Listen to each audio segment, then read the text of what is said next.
morning, Excellencies, ladies and gentlemen. Welcome back to AVI Voice interview program. Today, we have an interesting topic for discussion that we will revisit the situation in Russia-Ukraine prolonged conflict, and it has been almost 3 years since the conflict in Ukraine exposed. We are honored today to be joining us by Professor Dr. Desmond Molloy, who is an independent political and conflict analyst and also a lecturer at Panyasastra University of Cambodia. Greeting, Doctor, and welcome back to AY Voice interview program. Good morning. How are you? Thank you for having me back. Thank you so much, Professor, for your present today. And without further delay, let start our discussion. So for the introduction, the Russia-Ukraine war has entered its third year in 2024 as the conflict seems to have reached a stalemate where neither side win nor lose. So it is reported that as early as 2024, Russia has captured most of the important city of Ukraine, and the war continued to range as Ukraine has just secured 3.23 billion US dollar military aid and 1.22 billion support from France and Germany, respectively, to continue its military operation against the Kremlin. So, first and foremost, Dr. Desmond, could you briefly update on the current situation of Russia-Ukraine conflict as a prolonged issue until now? Well, I wouldn't agree completely when you would say that they have taken the important cities, that the Kremlin has taken the important cities in Ukraine. The cities you mention are important in that they're the center of various districts, and they do mark the front line. And they're not strategically important other than the fact that they mark the front line, and we are able to make judgments on who's winning or losing by the movement against those cities and the lines that join them. But in themselves, not so important. Now, the situation has been that we saw Ukrainian counteroffensive, the summer counteroffensive, failed to make major inroads and failed to break the land bridge between Crimea and the Donbass. And that was a major failure. At the same time, when we look at the asymmetry between Russia and Ukraine, it is astonishing that we can say that in the past month, Russia has made some gains, but those gains represent on the ground less than 52 square kilometers of territory. Now, that's over 800 kilometer line front. So that is not significant in the scale of things. It's true that this war has been going on for over 2 years now. And Russia is not where it expected to be at this stage. Ukraine has been holding its own. It has not secured all the funding that it needs.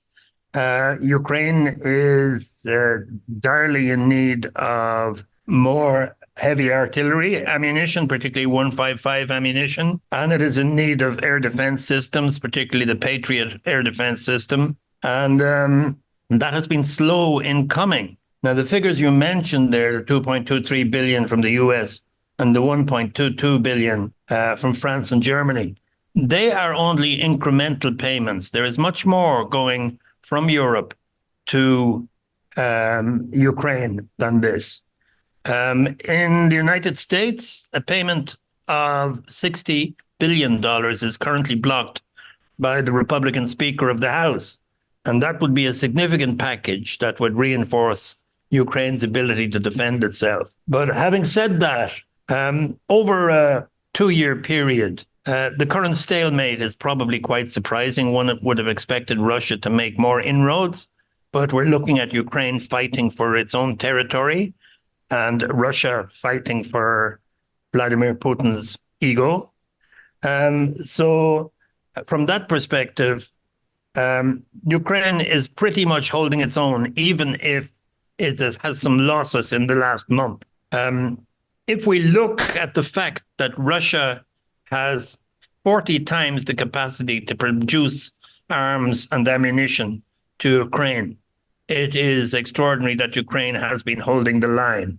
Uh, the situation in Europe and the US is somewhat unstable. And we're looking at Vladimir Putin's strategy is probably to hold that line and to wait for major changes in the United States. He's probably betting on the success of Donald Trump in the election, and he would take power in January 2025.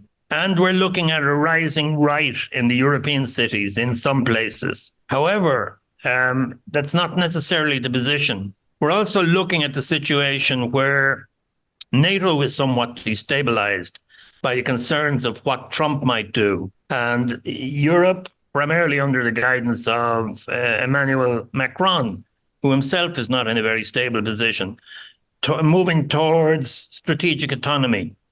And the fact of the matter now is that of the 27 or the 31 European states, 18 now are spending more than 2% of their GDP on defense, which is a huge increase over the last 3 years.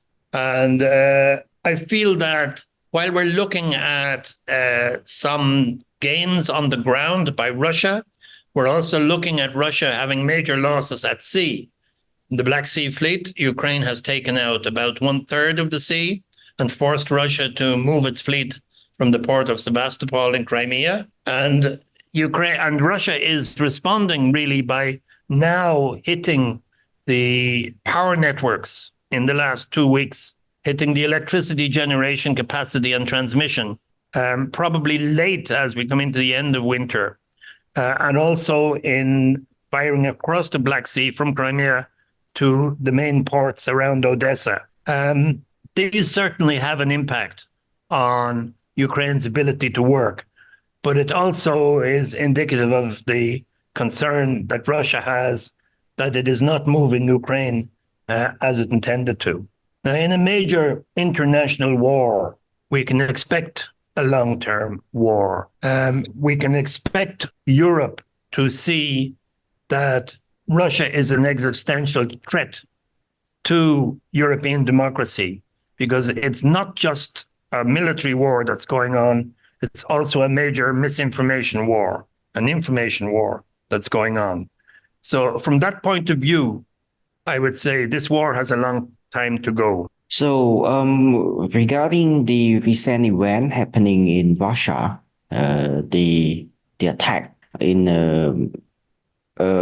Russia recently, I would like to know from your perspective, how do you see the event as it may be connected to the conflict, or how will it affect to the conflict with between Russia and Ukraine?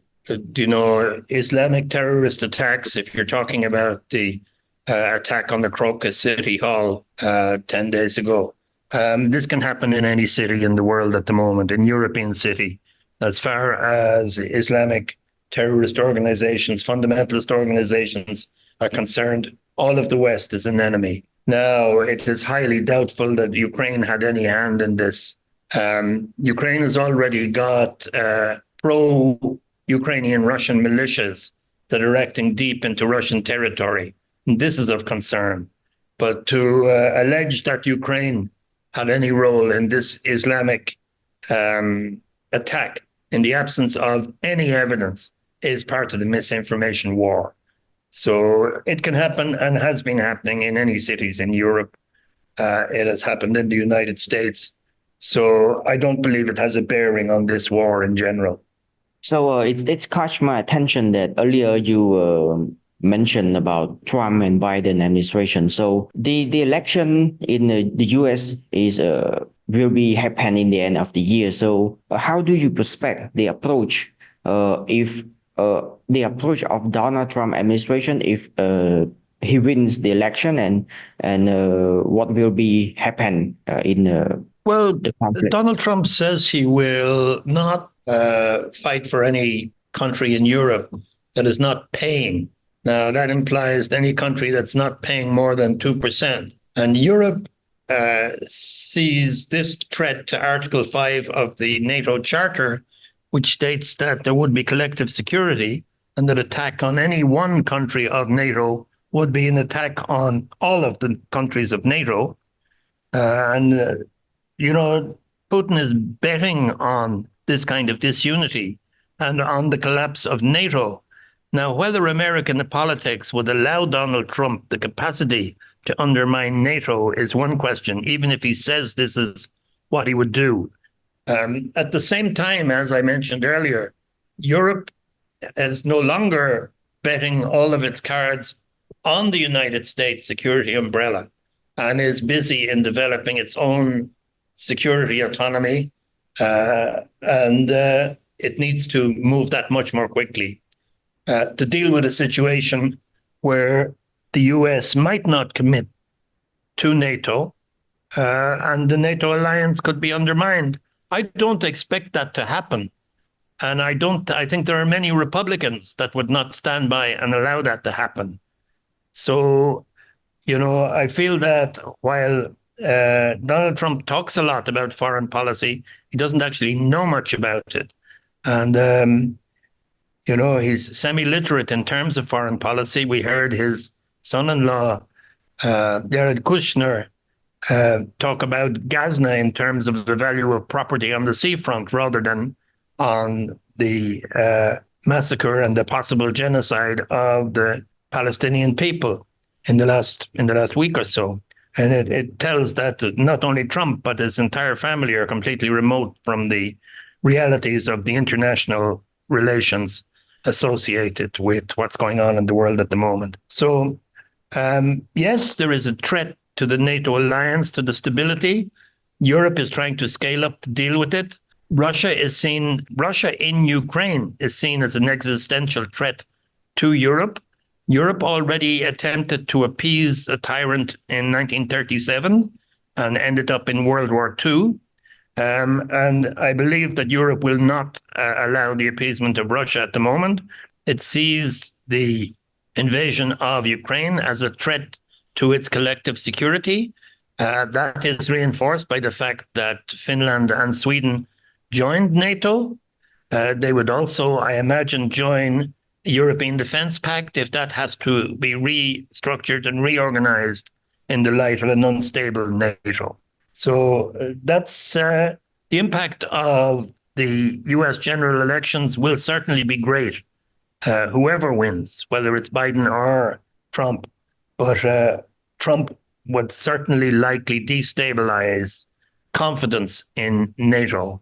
But already Europe is taking the efforts to deal with that. At the same time, the European right is gaining political strength in Europe.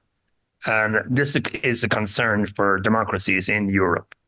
But the US election will certainly have a major impact on how Europe addresses security issues in general and how it supports Ukraine. So thank you so much, Professor, for your precise explanation on the questions. So due to the time constraint, I would like to end our discussion here today, and we will continue with our topic on Russia-Ukraine conflict next week. So goodbye and see you again next week.